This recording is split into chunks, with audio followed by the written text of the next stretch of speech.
Welcome back to another episode of the Wildcard Lads. I'm Ryan, And I'm Markello.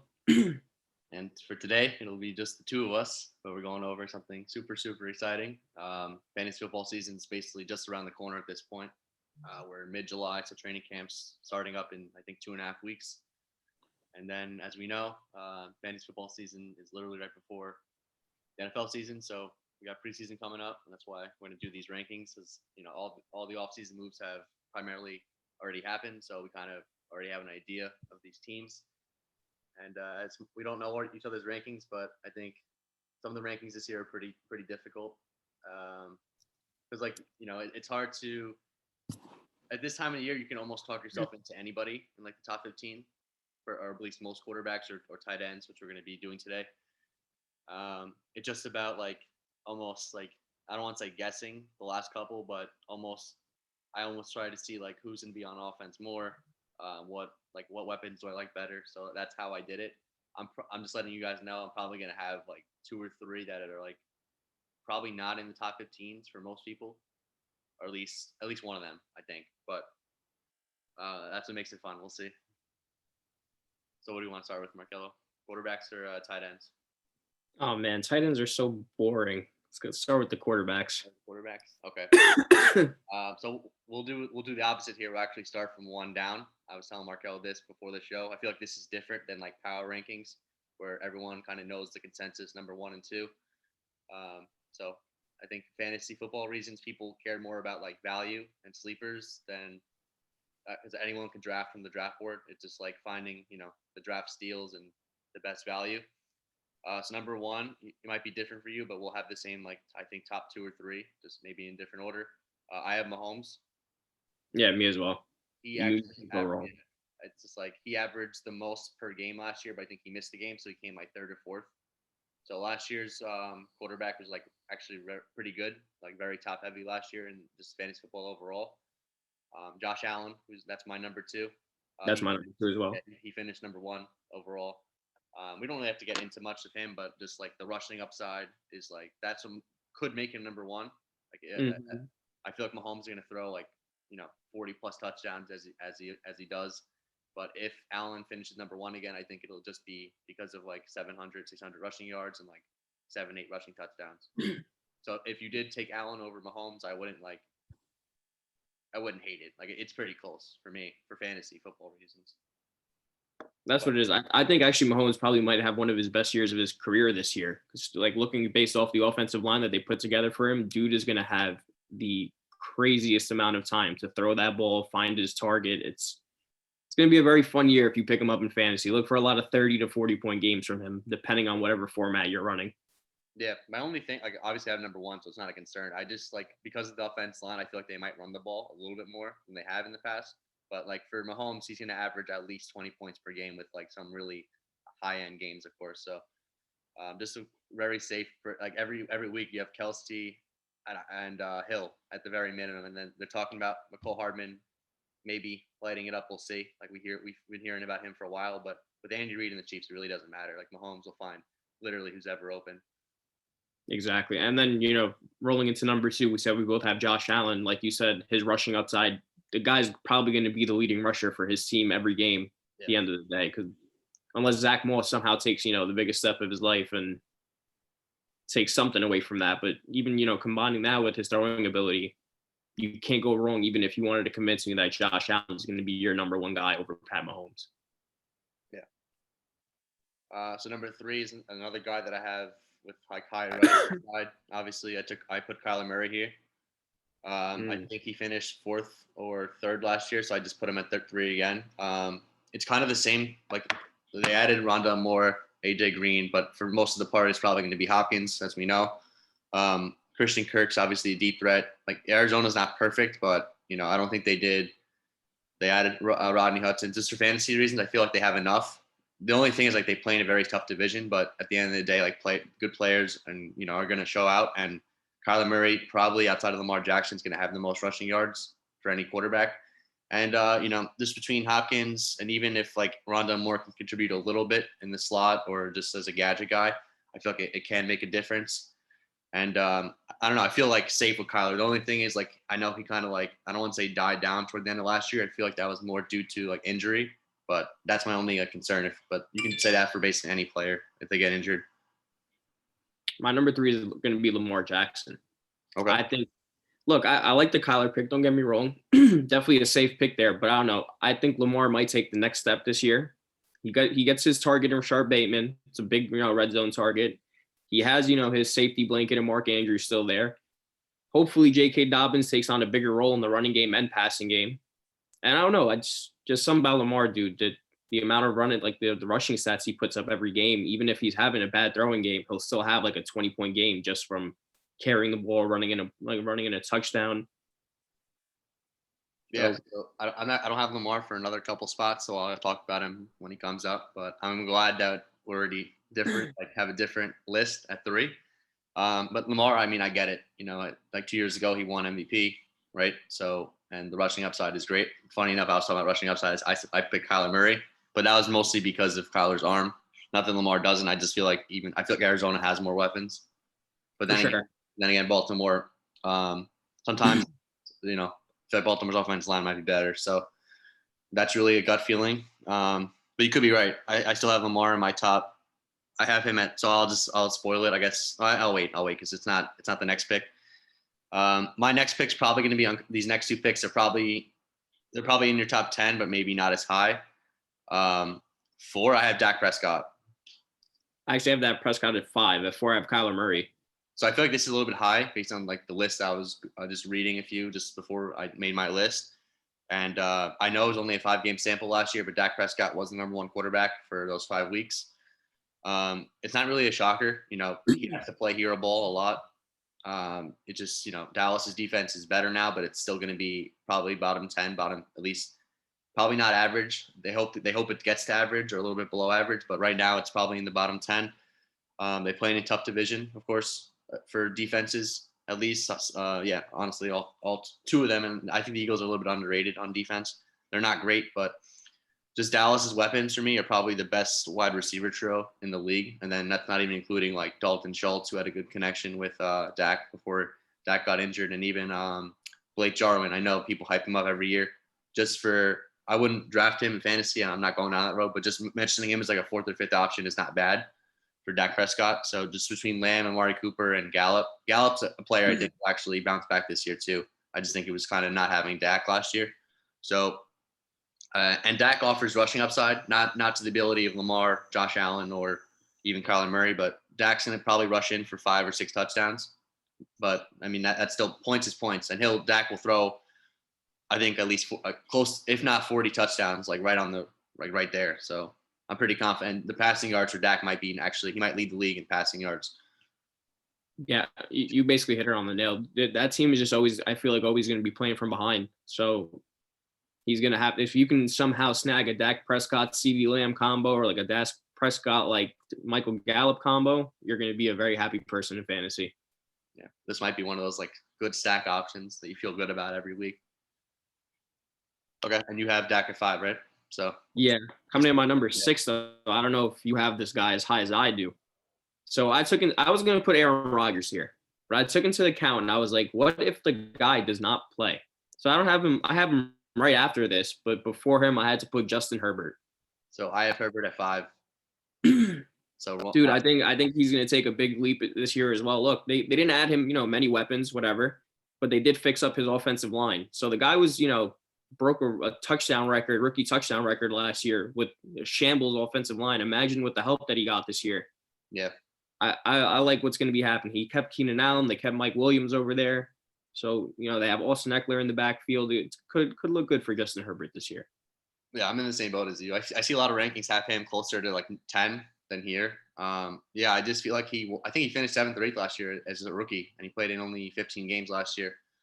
Still an incredible, obviously, rookie year. Like you said, you basically like hit it on the head. It's just like he's very good. The offensive line got much better, and like I also feel like against the Chiefs, like he'll actually have to have a shootout. And I think the Chargers are going to be a good team, so maybe the pressure comes off him a little bit with Eckler back. But Just on a week to week basis, Herbert last year, I think almost averaged, it was like 19 points per game or 20, just and some really high end weeks. So I feel like Herbert definitely is like a quarterback one that you can feel good with almost every week. No doubt. 6, I have Rodgers. I think you have him there too, right? Or at 7? I have him at 7. Yeah. Okay. Yeah, I just didn't know where to put him because it's still not concrete he's coming back. I seen Schefter's. He went on a PFF show yesterday with Collinsworth, and it's not even about money at this point with Rodgers. Like Schefter is basically hinting at like he doesn't want to play in Green Bay. So like I don't know where like Dude, I think it's pretty obvious that at this like he skipped the mandatory mini camp. He hasn't been showing up to any like workouts. yeah, but he didn't opt out though to the season. So I'm wondering. No, yeah, he had the golden ticket sitting right in front of him, but I think he wants to play, but they're probably not going to trade him. Yeah, and so I mean, at this point, even though I have him ranked 6, if we did a fantasy draft today, I wouldn't be able to take him to like at least quarterback 10, like later on, because some of these other quarterbacks I know are going to play. That's the thing. That's even a gamble though. That's even like a gamble wasting. I mean, look, if you want to waste like a late round pick on Aaron Rodgers, maybe like an 11th or a 12th round, go for it, just for like the bet that hey, maybe he'll play. But yeah, for right now, I mean, it's July 14th, so like right now, you shouldn't be taking Rodgers. If you did, I mean, you shouldn't have a draft this early, but if you did for whatever reason, don't take Rodgers as like the 6th or 7th quarterback, even though he's amazing. It's just at this point, you don't know if the guy's playing. But assuming in a month and basically in a month's time that he comes back and they figure it out at least for one more year, Rodgers should be in the top 10 for sure, closer to 5 than 10 because last year the guy won MVP. I think he finished second in fantasy, second or third. So unbelievable year. We know the talent. It's just like for right now, I had to drop him a few spots. No doubt for sure. And then who you have at number 7? So 7, someone you put already. I have Lamar here. So really, you can put Lamar at 6 if you wanted to because of the whole Rodgers situation for me. But for this list, I just put him at 7. So yeah, last year I think he finished as quarterback 10. So it was kind of a down year after the year I think the year he won MVP. I think he almost like single-handedly won people leagues just by his rushing and just dominant year. I think he gets closer back to that than last year. Not that last year was bad. It just compared to an MVP year, the standard dropped a little bit. I do like the weapons you mentioned, like Bateman. It's such an upgrade. Mark Andrews hopefully gets back to the 2019 Mark Andrews, which I think he will. It just for me, it's a lot to ask for rookies to contribute right away.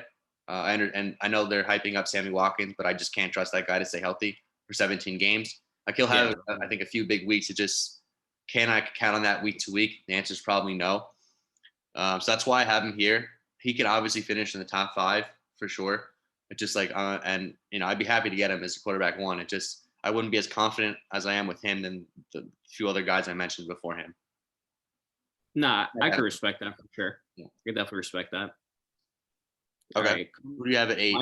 Dude, my number 8, and I really wanted to put this guy higher, but he drops off in the second half of the year because his coach does not let him throw the ball. Russell Wilson, dude. Okay. I don't know what it is. He flashes in the first half of the season. Pete Carroll lets him that shit fly, bro. DK Metcalf is eating. Tyler Lockett is eating. The offense as a whole is doing well. And then the second half of the season, he's like, all right, Russ, forget about that, long ball stuff. We're going to run it 3 downs out of the 4, and then we're just going to try and, make that work. So, again, when Russell Wilson's throwing the ball, it's great. You're going to have, 20-point, 30-point games out of him. When Pete Carroll decides it's time to pound the rock, I don't know. Yeah. He's still in my number 8 spot. It's not like low. Still in my top 10. But for Russell Wilson, it feels weird putting him down in this range. I have him also in this range. I actually have him at 10. And see, the thing is though, for me, like the difference between 10 and 8 is probably like 10 points. It's not like a wide margin. So like this is a different tier for me. I feel like the Seahawks will actually run the ball more this year. I know they always talk about it, but like they fired Schottenheimer, their old offensive coordinator. They hired like a Rams assistant, which I feel like they're gonna really, really just like stress the run. And it's not that Russell's gonna have a bad year. He's still gonna have a very good year. I just don't see where he can finish in the top 5 like he usually does. And he's like 8 to 10 is still a good range. Like I'd feel confident and good with Russell Wilson. I just wouldn't feel like he's elite in fantasy reasons, just as he's been in the past. And it's really because I think he might be in a better situation for the for the offense just as a whole instead of just putting it all on his shoulders. Like you still have Metcalf, you still have Lockett, so there's going to be some big weeks, no doubt. But I just feel like they're going to run the ball a little bit more this year. I know they run it a lot usually, but I just feel like pretty confident they're going to. It might be like I know the league average. I don't know the exact stats, but I know obviously it's a passing league now, so most teams are doing like 60, 70%. I feel like the Seahawks could be like 55-45 between pass and run. So that's my only like thing. I had Russell Wilson at 10, like I said. That's my only thing holding him back from like the top 5. Yeah, no, that's what it is. And then, all right, who do you have at 9? So for me, 8, I actually have Tom Brady. He's my number 9. Okay. Yes, I didn't know where people were going to have Brady. It just like after last year, I feel like another year in the system, right? Like this year, of actually getting Antonio Brown involved more than he did last year. I feel like even Mike Evans had a down year last year. I know he caught a bunch of touchdowns, but I feel like for yards and just like on a game-to-game basis, it just didn't look very pretty for Tampa's offense. Like early in the season, it just kind of looked like they were all kind of like trying to get it together. And then by the playoffs, we kind of seen by the playoffs, honestly, the offense really took the next step in all the games. And I feel like they're just going to build on that just with more chemistry. And I feel like there's a very good chance Tom Brady, not that he has anything to prove, but I feel like he's going to throw like 40 plus touchdowns. It's the only thing that's holding me back from putting him higher is like a lot of these people offer me rushing. Brady at the very most is going to get you like a 1-yard touchdown, a sneak, but that that's why I have to put him down here. But I feel pretty good about him at least.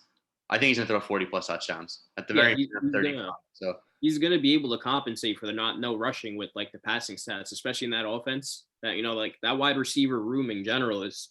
Yeah. Even if you swap out Antonio Brown for your slot guy, you put in Scotty Miller, or, anyone else, they're going to fill his role.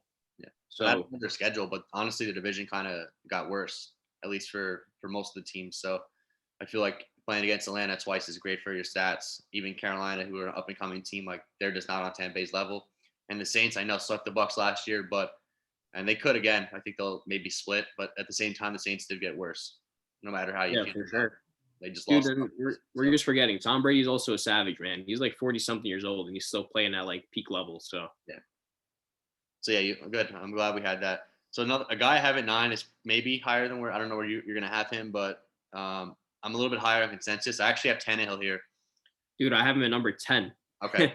So our lists are pretty close. Like we're just like 1 or 2 off from each other. Yeah, which is kind of always how we do it. But just like to let everyone know, we actually don't talk about it before the show. So it's cool, like to see Tannehill, someone who finished as quarterback 7 or 8 last year. I feel like he's like the most like underappreciated fantasy quarterback just from a week-to-week basis. Even like since he's joined Tennessee, honestly, like it feels like I can trust. Like he's not going to be like Mahomes level, but as a quarterback 1, especially if you play 2 quarterback leagues, like Tannehill is really, really like consistent. And with AJ Brown, Julio Jones, and even Tannehill, he actually runs it not like a ton, but like he actually does offer you rushing, and he gets in a couple times a year for rushing touchdowns. So just someone I trust a lot, and it's the addition of Julio Jones. I feel pretty good about Tannehill this year as like a low end, really, really consistent QB1 for fantasy. If you can't get any of the top ones for whatever reason.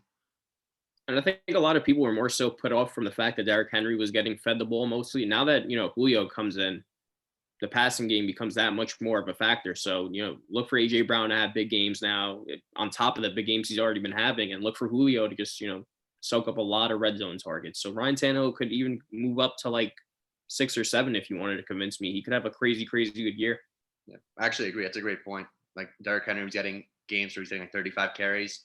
There's honestly no need for that this year. Maybe like in December if they want to like do that, but for most of the year, Derrick Henry should be almost like not limited for touch, but really 15-20 carries, because this offense even with Henry just in the backfield, as defenses are going to be scared. I don't know how you're going to guard Julio and AJ Brown. It's just not many teams are going to be able to do that. So what Tennessee does, they just got like the biggest bodies they could find at every position is what I've noticed, dude. It's like everyone is huge. Got freaks, like literally freak athletes. It's crazy.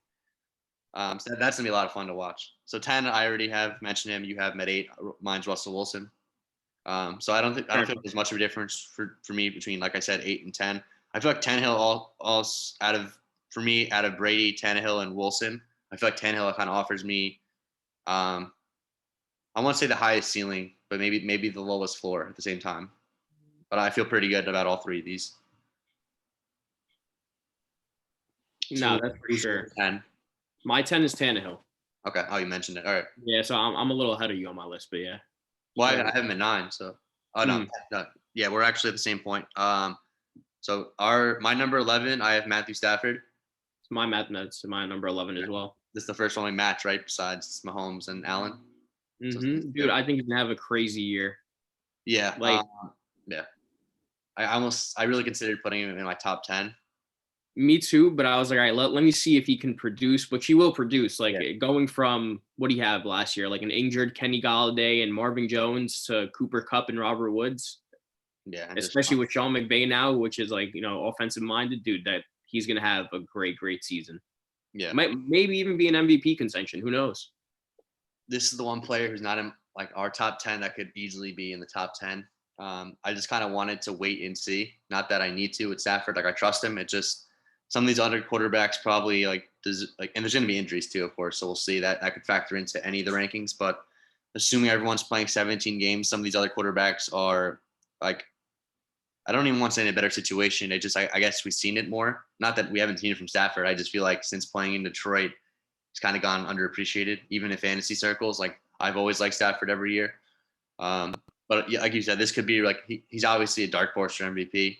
I don't know the odds, but he's definitely not number 1 or 2 in the odds. So, yeah, Robert Woods, Cooper Kupp, even guys like Van Jefferson they've taken over the years, like they all have a chance. Deshaun Jackson, if he can stay healthy, like this is going to be hopefully a fun, explosive offense. We've seen what it did for Goff. Stafford can take that to another level. Exactly. If this offense made Goff look like a viable option, imagine what it's going to do for Matthew Stafford. Yeah, and Goff, just for fantasy reasons in the past, has done. He's actually had some pretty good years, like not top 5 years, but he's finished in the top 10. He's been some people's quarterback one, the last couple of years. That's a little bit risky, but I know like 2-3 years ago he did have one gigantic year where I think where they won the Super Bowl or when they made the Super Bowl. So Stafford can obviously take that to another level. And I feel good about him as quarterback 1 too. It's funny because like we mentioned 11 quarterbacks and most people play like 12-man leagues. So I feel like there are a ton of good options this year. It's just about like who's gonna stay healthy and like who's gonna actually step up. But Stafford definitely one I could see, like we said, finishing higher than 11. Yeah, no doubt. All right. For number 12, I kind of went a little, I don't know if you're going to agree with me on this. I'm a little off the wall. Okay. I took into account that his team is going to be bad. And they're going to be playing. There's kind of like a situation like the Cowboys where they're going to be playing from behind. He doesn't have the talent that the Cowboys has. But I got Joe Burrow here. I have him at 13, so one below you. All right. So, yeah, we're close. I almost wanted to switch him with Baker Mayfield. But the whole thing for Baker Mayfield that puts me off from is like Nick Chubb and Kareem Hunt are going to eat every single game. Like they're going to have 20 carries each. So kind of hinders Baker. So that's why I kind of put Joe Burrow above him. Always going to be playing from behind. I think Tyler Boyd should, soak up a lot of targets now, like what AJ Green's not there. So could be a good year for Joe Burrow. And I think we got a small sample size out of him too with the whole injury situation. And now like he's looking, I don't know if you've seen some of his like videos. He looks I think he's look good to go now. So I can imagine what he's going to look like in 2 months when the season starts. Yeah. So I'm at 13, so literally right, just one below you. I had to put him in my top 15 because they're going to be trailing, and I actually like Joe Burrow. It's not even just because they're trailing, because there's a lot of people you can put for that stat. He has a good offensive weapons. Like it's not going to be perfect this year. Like I don't like Zach Taylor. That's what kind of like holds me down from putting him a little bit higher. It's like I feel like he's on the hot seat. But between like Jamar Chase, T Higgins, and Tyler Boyd, it's like those are really, really viable weapons. And we've seen what he did last year with Higgins, so he has a connection with him.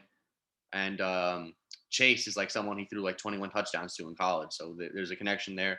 And like you said, before he got hurt, he was averaging like almost 18 points per game as a rookie, which I know like compared to Herbert wasn't like it kind of went almost under the radar. Like that Burrow was like even good last year because of like how good Herbert was playing. So yeah, Burrow's someone I feel really good about. I just want to see him get back on the field first, and I hope he actually plays 17 games. But I feel pretty good about him too. Is like because he's not going to be taking the first like 5 or 6 rounds.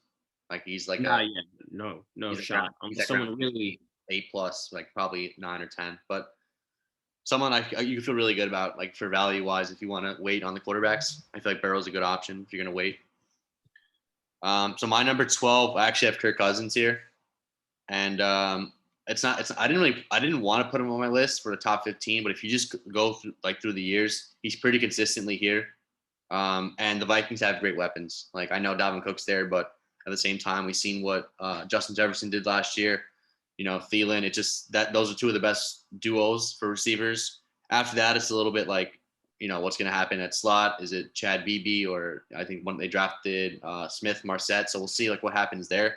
But just between the threat of like, they kind of remind me of Tennessee. Like they have like those, like that big three, and that's more than enough to be in the top 15 for quarterbacks.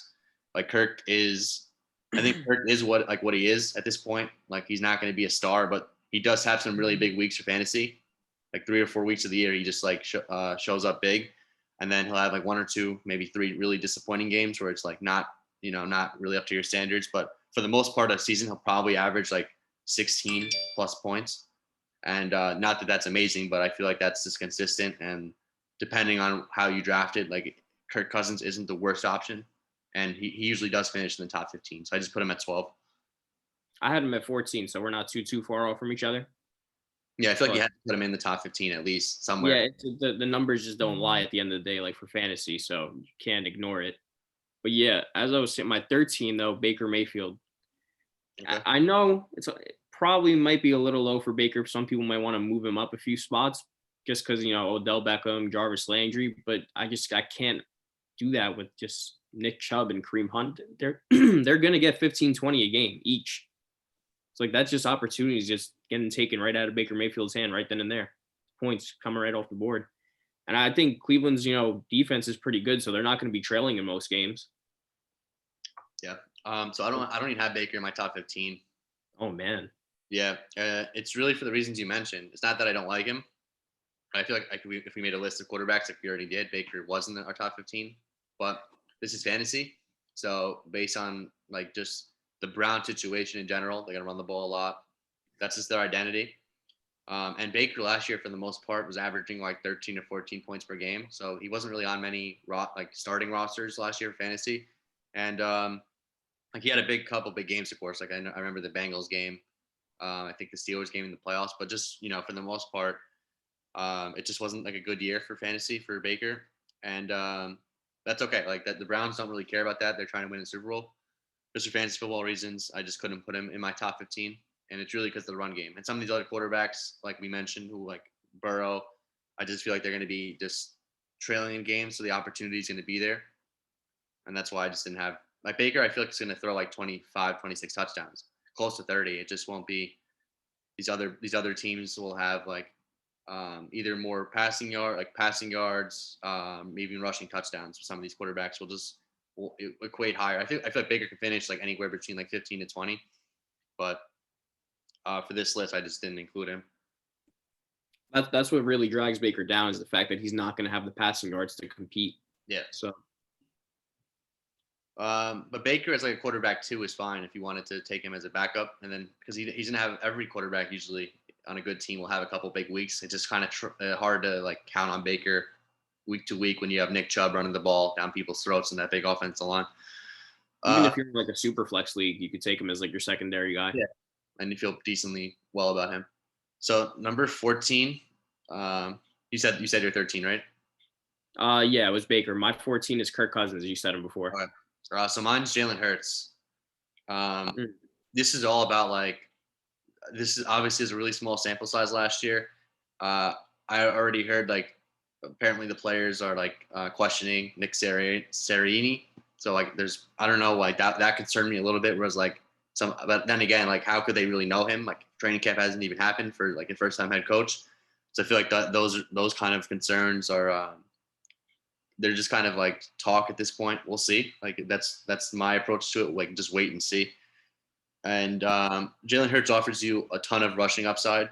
Like for 14, that's probably maybe low compared to his upside. Even fantasy last year for the games he played, he was very good. Like there was a couple big weeks. The Arizona week, the Saints week wasn't spectacular, but he did rush for like 100 yards that game. Even the Dallas game they lost at the end of the season, where like it wasn't like pretty, but he had some like high end moments in that game too.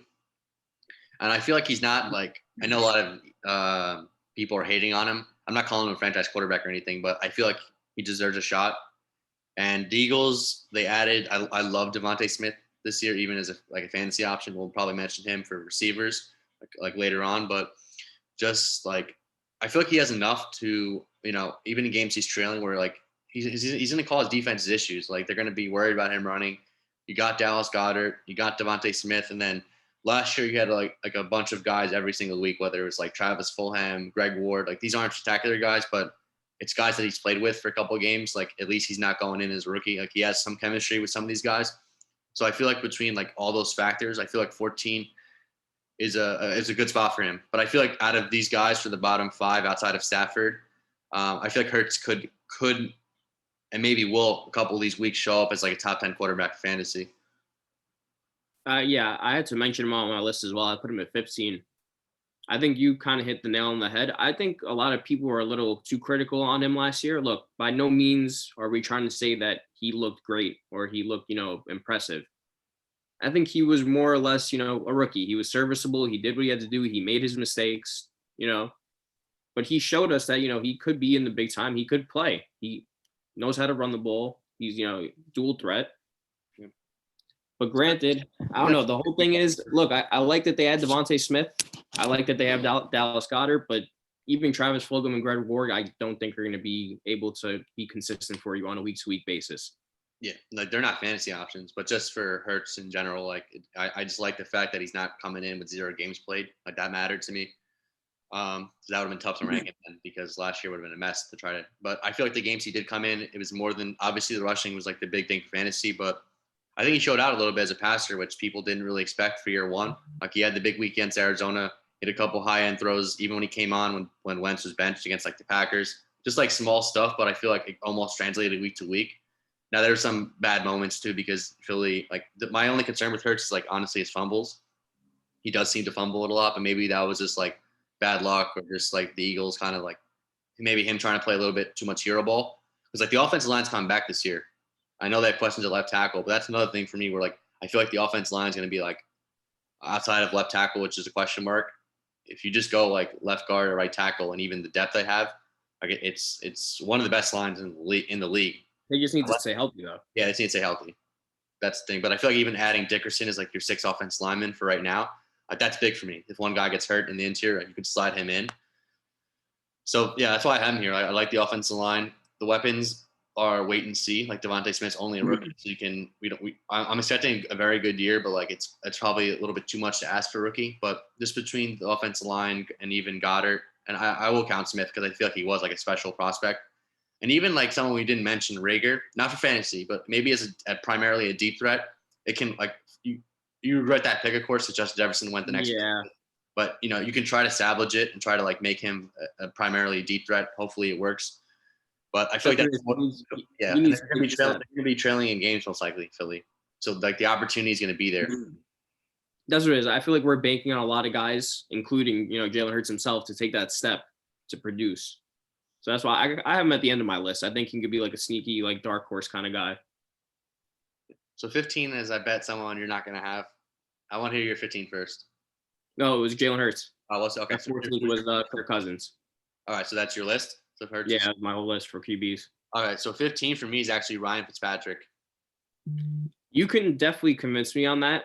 Like I said, I was telling Ryan before this, but my like 13 through 15 were just so up in the air that I didn't know who to place there, but you can really convince me on anyone. So originally I had Matt Ryan here because, he's been here before. He's obviously been higher in the past.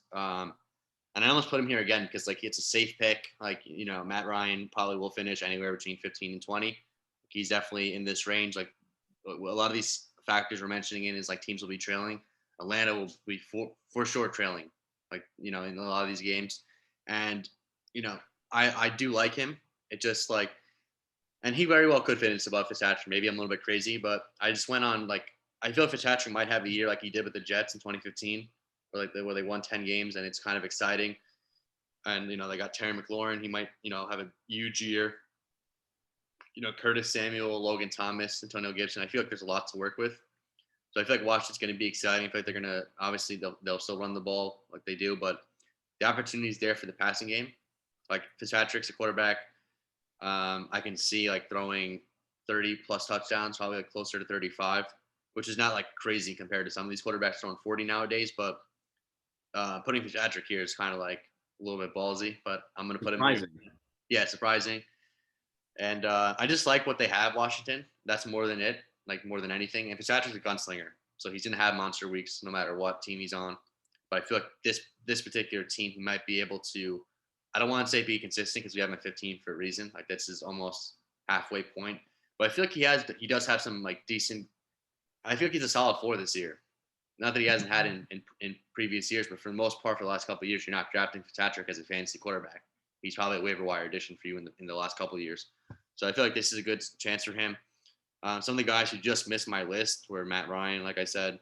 I even had Derek Carr almost in this list.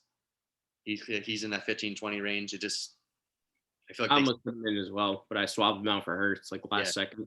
Because he doesn't have that kind of upside. Carr. It's just like I don't want a decent floor, like because he's kind of like Baker for me, where like different circumstances, but Carr really doesn't have a lot of big fantasy weeks, maybe like one or two a year. And I just don't like what the Raiders are doing as a team. So I just didn't put him here. And some other guys who I just mentioned, I just put Ben somewhere in here. I was thinking of him, but Steelers, I feel like he's not going to play the whole year, so I just couldn't put him in my list. And I actually put Jameis Winston as like a question mark. Almost snuck him in. I just didn't know what was going on with like Taysom Hill. That's what it is. We don't know what the like distribution of quarterback plays is going to be, so I wouldn't. Yeah, but Jameis is some guy you guys can watch out for. But like before the season gets started, you'll know the answer to this, like who's starting. I think it's gonna be Jameis, and Jameis is someone. No matter what happens to the interceptions, we'll see. But I'm pretty sure you can't take a gunslinger. You can't take that away from him. So, yeah, it's a cool. I almost considered putting Daniel Jones on for 15 too. I put him here as like the last option. I couldn't do it, bro. Yeah, I just couldn't do it because like the turnovers. But like you could convince me where like he does throw. I don't know what his highest touchdown total is ever, but I feel like he might throw close to like I feel like 25, 24 touchdowns is reasonable. And Bro, yeah, let's say if we can get him like 25 touchdowns with like the picks going down and the fumbles going down. So I was thinking like rushing Kenny Golladay, like it's better. I just don't know if it's gonna be top 15. But he's someone you could convince me maybe as a quarterback too. But I banked on Daniel Jones last year to kind of step up because like we mentioned a lot of these teams like playing from behind. Clearly Daniel Jones was last year, but we'll see. That's why I kind of just put Fitzpatrick there for 15. I just feel like I can trust Washington. So that's cool. We actually had pretty much most of the players. I think we had like 12 or 13 out of the 15, at least in our list. Let's go to tight end now. The tight end, pretty sure everyone's gonna have Kelce number one. Yeah, I would say this is another one that's just like the quarterbacks where it's going to be a consensus number one. This, at this point, you shouldn't be really questioning it. Kelce's been like 1,200, 1,300 yards every year, and it doesn't look like it's slowing down, even though he is older.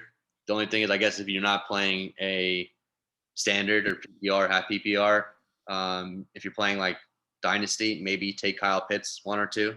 That's the only thing if you're playing like a long-term game. But for year-to-year basis, Kelce should be your tight end 1 for this year. Number 2, I have Darren Waller. I was going to put Darren Waller here, but I had to put George Kittle. I couldn't disrespect the guy. No, yeah, I just put Waller here because I can trust him health-wise. That's why I have Kittle at 3. Waller, for me, he's proven it back-to-back years. He's actually like one of the only target for the Raiders, which Kittle is dealing with Ayuk, Deebo Samuel. So, and I don't know what's going on between Garoppolo or Trey Lance, so I just didn't know who's playing. I think it's going to be Garoppolo, but that's not for sure. So Waller, I just feel like he's going to get a ton of targets like he's been doing, and like everyone knows like he's the main guy, and just teams have trouble stopping him because he's just like that freakish of an athlete, of a player. So I actually feel really good about Waller being tight end 2 this year.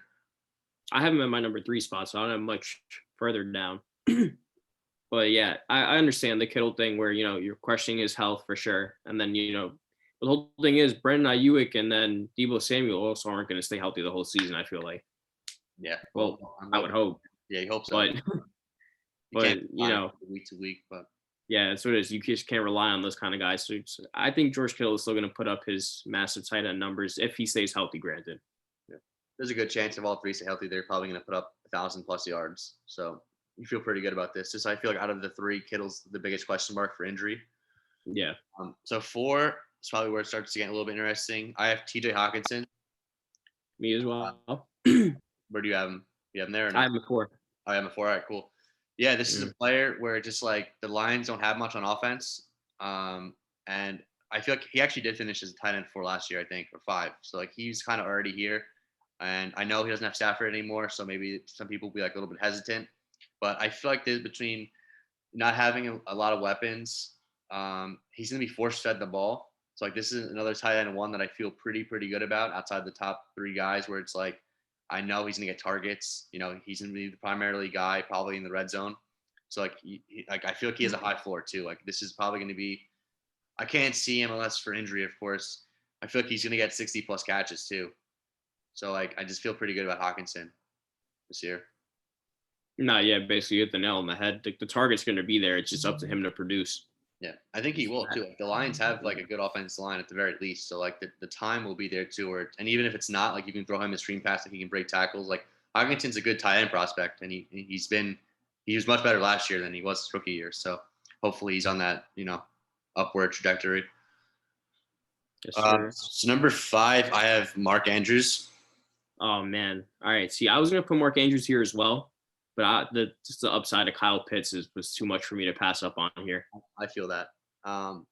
Yeah, so I have Pitts at 7, and the only reason why I have him like this low is because rookie tight ends historically just aren't very good for whatever reason, or it takes them time. I know Pitts is like a special prospect. That's why I still have him in my top 10.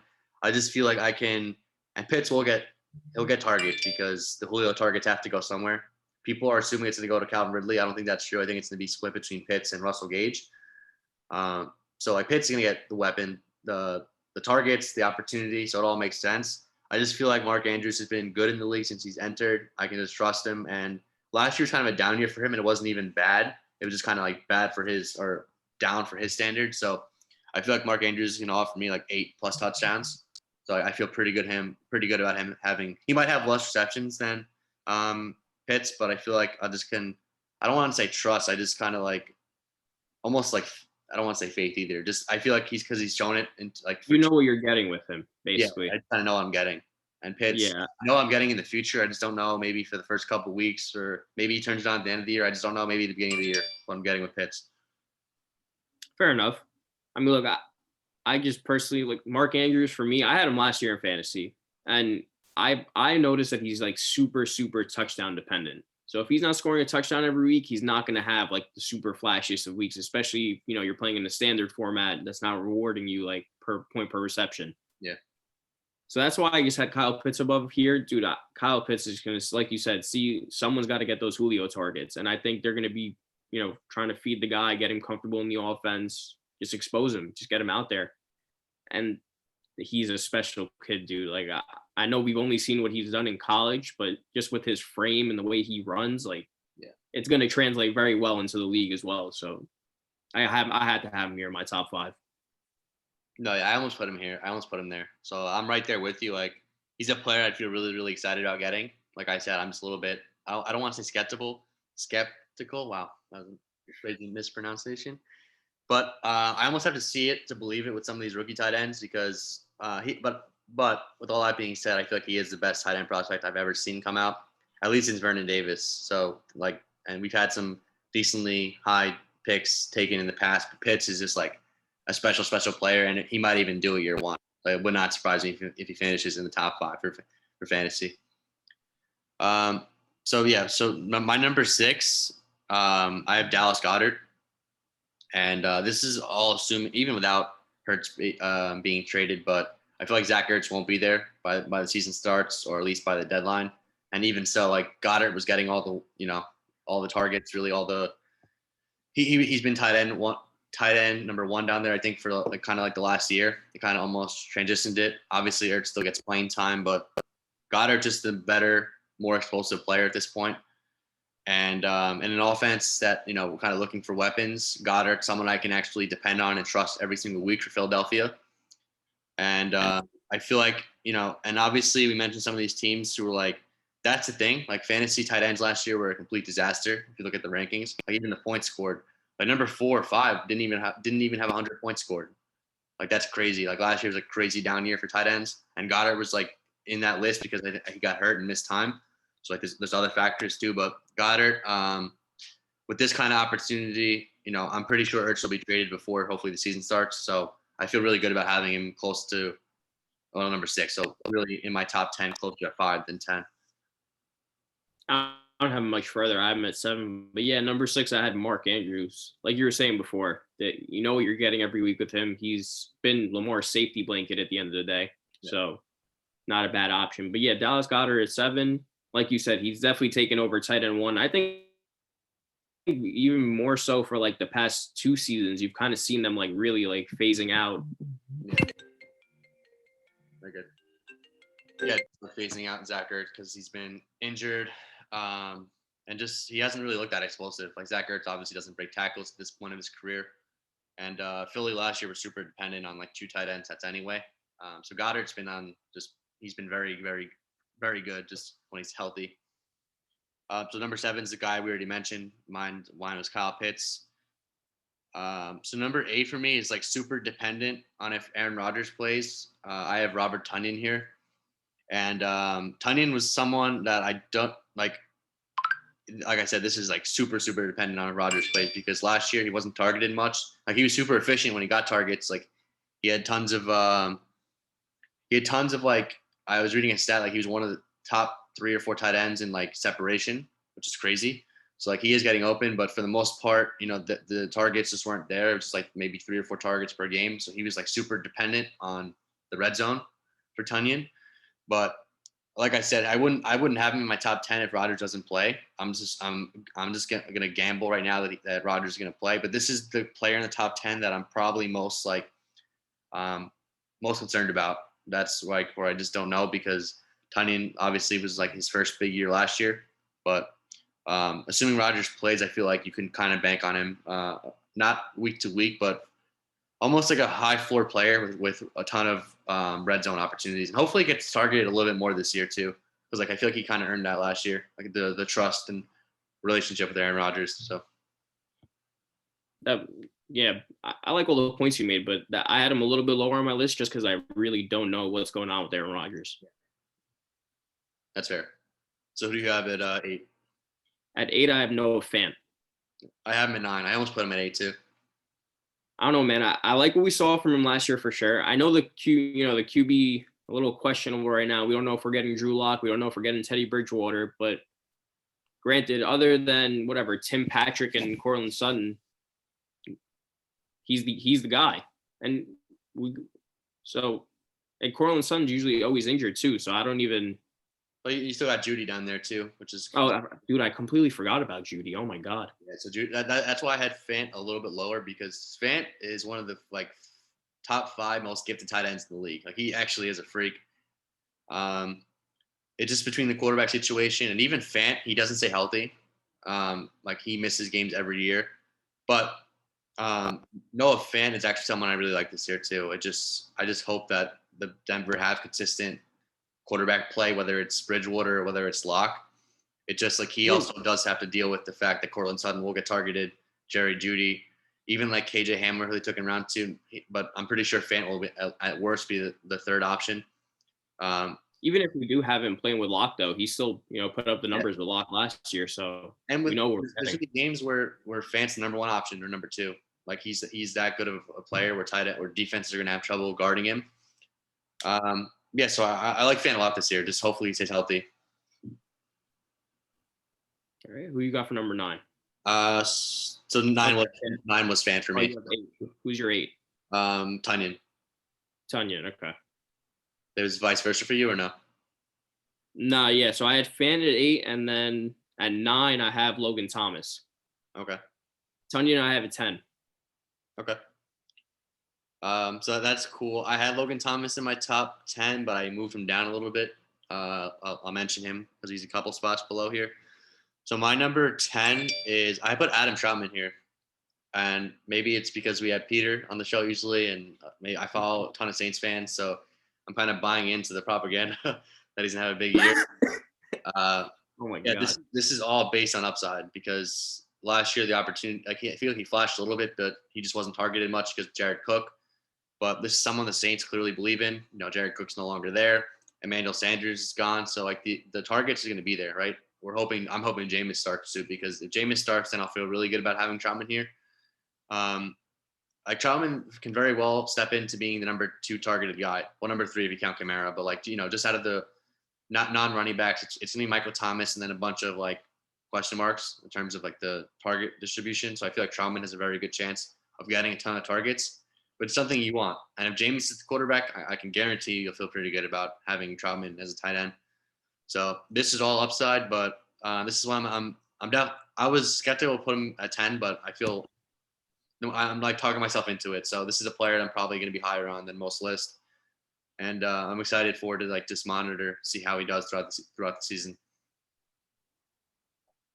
Fair enough. Yeah. I mean, look, my at 10 I have Robert Tonyan, but yeah, at 9 I put Logan Thomas just because I think his quarterback situation got even better now that he has Ryan Fitzpatrick. So we saw him putting up the numbers last year from I think it was like was it like week 7, week 8 he broke out, and Yeah, the rest of the season was just he was having the time of his life. So get him Ryan Fitzpatrick is definitely a big up. But yeah, the Tonyan thing I know you had him up at what 8?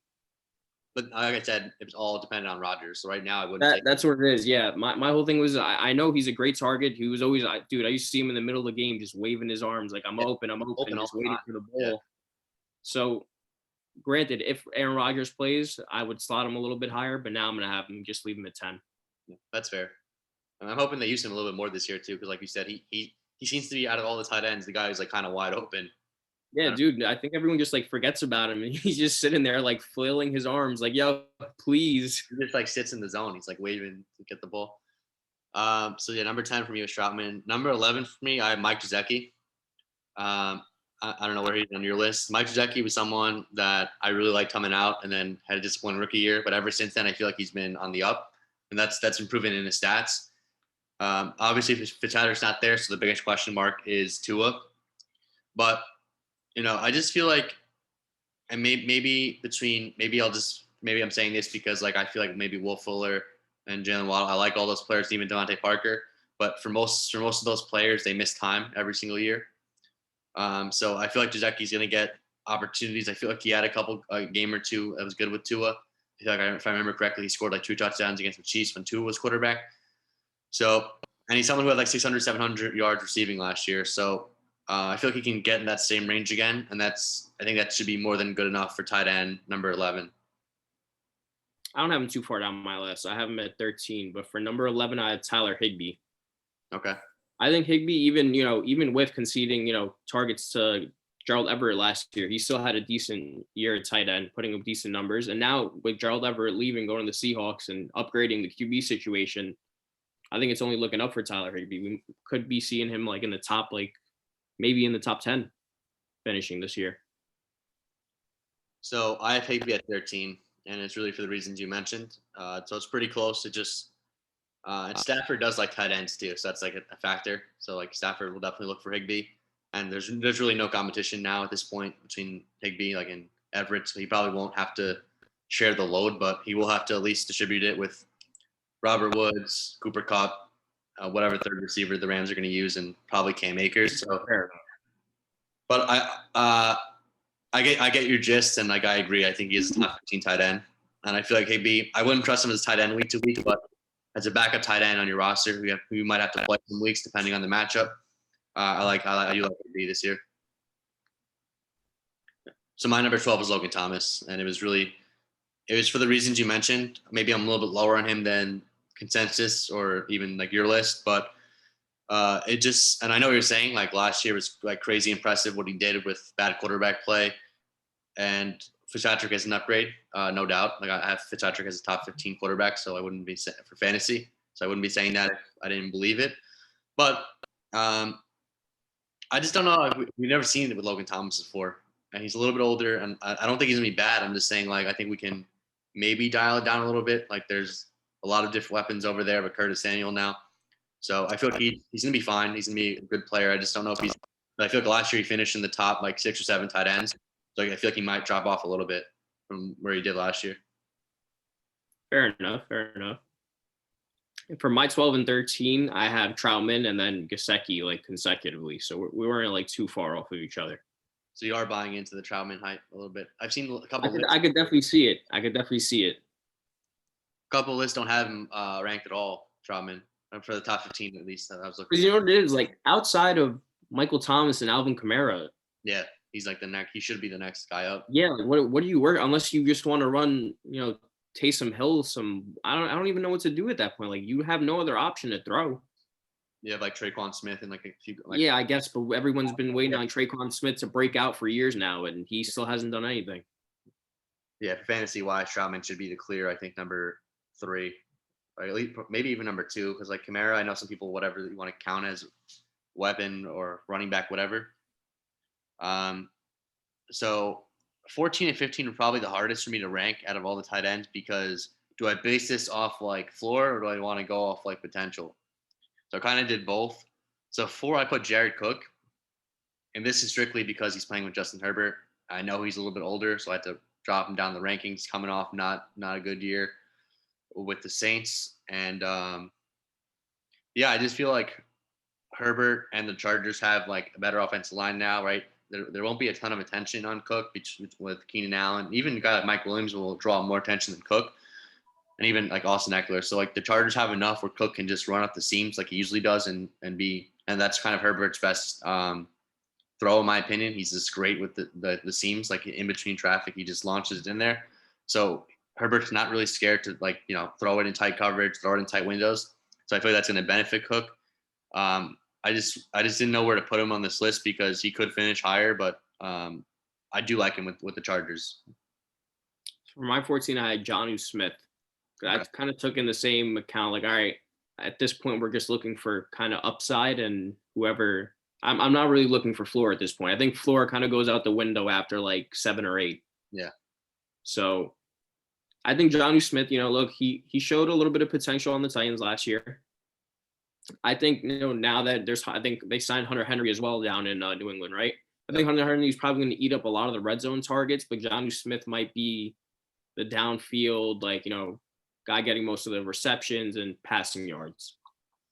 So if you're playing in like a PPR league, great. But if you're playing in like a standard league, I don't know how well he's going to be like a viable option every week. He could get some rushing opportunities too, Jonnu. I know they have Damian Harris down there, but that's pretty good logic. I like Jonnu. I didn't have him on my list. I put him in like the sleeper category for me, like just missed out. Fair enough. 15 was super hard for me. At first, I put Eric Ebron because I just put 4. I was like, he's probably going to get, Steelers going to be down and probably just get forced the ball. And last year, he did do okay. He did all right with the Steelers and caught a couple touchdowns. But I just took him off the list because I just wanted to bank on upside. And so some players who I didn't mention who did finish in the top, actually like 5 or 10 last year was Gronk because O.J. Howard's coming back and Jimmy Graham. Can you believe Jimmy Graham finished like the 4th best? No way. Yeah, it was all because of red zone touchdowns. Yeah, he's someone I didn't have this year. I didn't know where to. I almost put Gronk here too because Brady and Gronk, but I feel like the Bucs will almost wait for Gronk. Because O.J. Howard's coming back, he still got Brady. I feel like they'll want to keep Gronk fresh, so he'll get touchdowns, of course, but it just won't be. Like last year, the opportunity presented itself when Howard got hurt. Gronk became like a fantasy relevant tight end. But the first couple of weeks, he wasn't because he's not only getting back in shape, but he just wasn't on the field for like passing opportunities. So 15, it's a toss up for me. Like it's a toss up between Irv Smith Jr. and Cole Kmet. So, and I even put Everett here, but I'm going to phase him out. I do like Everett for Seattle. Like Russell Wilson's a better opportunity for him. But I'm going to go Cole Kmet. And maybe I'm wrong. Maybe I should have taken Irv Smith or even Everett. But I feel like Jimmy Graham was being phased out in that offense by the end of the year, even by the midway point. And this is all like Kmet for me is going to be like a weight, kind of a stash player. I'm hoping Fields takes over by some point this year. I know that's not the plan, but maybe Dalton gets hurt. Maybe he just stinks and Fields comes in. like stuff can change overnight in the NFL. And I feel like Clement with the Bears, especially, the Bears have a lot of question marks outside of Allen Robinson, right? The offense line is a little bit shaky. The other weapons, I love Darnell Mooney, but there's a lot of like up in the air questions. So Clement can be like a huge, like just a target, a guy with a ton of opportunities, and I feel like he kind of will be, even with Dalton. Like Dalton's featured tight ends in the past with like Tyler Eifert years ago. Whenever he's had a decent tight end, he's thrown to. So I'm gonna put Cole Clement here. I feel like we've kind of seen the end of Jimmy Graham, who kind of only come in for red zone opportunities and maybe steals a few touchdowns, but I feel like Clement will be able to put up a decent year for tight end number 15. Kind of like my sleeper pick. So I was kind of going back and forth here as well. I was between Irv Smith, like you said, but I took the cop out. I went lazy. I took Gronk. I couldn't ignore the stats from last year, dude. I know, like, obviously OJ Howard wasn't there, but is there any chance OJ Howard could be tight end 15? He could be. I don't know. I don't think so. I don't think him and Brady have like built up that kind of like connection. Yeah, that's fair. That's cool. Yeah, Irv Smith is just dealing with like he could be the third option or fourth after like, but those top three guys are just so like heavily involved that it's gonna be tough for him to actually. And I know Rudolph like in the last couple of years is like obviously slowed down, but he's still been a red zone target. Irv Smith's a little bit undersized. He kind of reminds me of like Jonnu, but not as like good after like yak wise. So he's kind of like a move tight end where it's like he's kind of like a big kind of receiver playing tight end, which is fine. It just like I don't really trust him to score like 6+ touchdowns. Or like you said, Gronk, if he's in the red zone, they're gonna throw it up one, back shoulder, one-on-one, so he'll have the opportunity there. But, pretty much, yeah. Yeah, that's interesting. I really wanted to include Evan Ingram on this list, but I just could not find the space, dude. He drops everything. I was thinking to put him here too because like he has some really high-end moments where like you think this guy's a top 5, top 10 tight end with like his yak ability is really good too. Like it's up there with one of the league's best. It just like drops. He just hasn't been consistent, which is crazy because the opportunity's been there for him the last couple of years with like a lackluster group of receivers and just stuff going down there. All drops. I feel like even Galladay and some of these players are going to get the targets. Like so not that Ingram's going to be terrible. It's just like how can you trust him week to week? Fair enough. All right, so I think that'll do it for this week's episode. This was a fun one. Clearly, let us know what you guys think in the comments. Who you agree with, whatever disagree with, and I didn't want to see some of your rankings, whoever you guys want to put. So, but anyway, thank you guys for joining us, and we'll see you again like next week. See you guys next week.